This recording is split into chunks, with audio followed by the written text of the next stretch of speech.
Kalau anak malu untuk bercakap dengan saudara mara, perlu paksa mereka ke untuk terus bertegur siapa ataupun biarkan je? Bila hari raya ni, kita kadang nak jumpa sepupu lama-lama kan. Dah setahun sekali baru jumpa. Jadi kita as a parents, perlu ke kita terus macam, pergi main sana. Pergi main. Kita paksa dia main. Pergi salam. Kita paksa dia. Sedangkan dia duduk sebelah kita ni. Kita paksa dia pergi sana. Bagi mami, yang sharing yang mami boleh buat adalah, kalau dia rasa dia belum bersedia untuk bercakap, dia malu lagi, dia segan ataupun dia rasa macam belum kenal.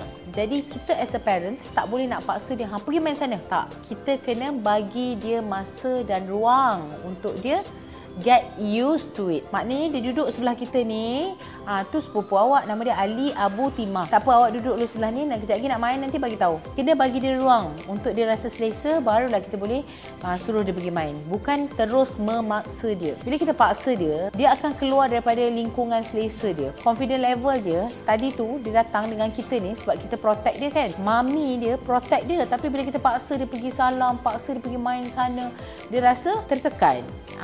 Sebab apa? Aku dah tak kenal dia, dah kena pergi pula. So as a parents, kita kena bagi ruang untuk dia. Sekejap je, 5 minit, 10 minit je. Lepas tu barulah dia nak panas enjin, barulah nak melompat-lompat panjat-panjat. Selalunya bila kita nak balik lah, time tu lah baru kau nak main Sebelum tu tak nak main.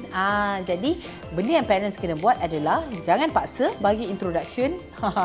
Maknanya kenalkan sepupu, nama-nama dan siapa. Boleh. Lepas tu okey, kalau Ali nak main nanti bagi tahu nanti mami bagi main dengan kawan sepupu. Dia boleh jadi macam tu. Okey.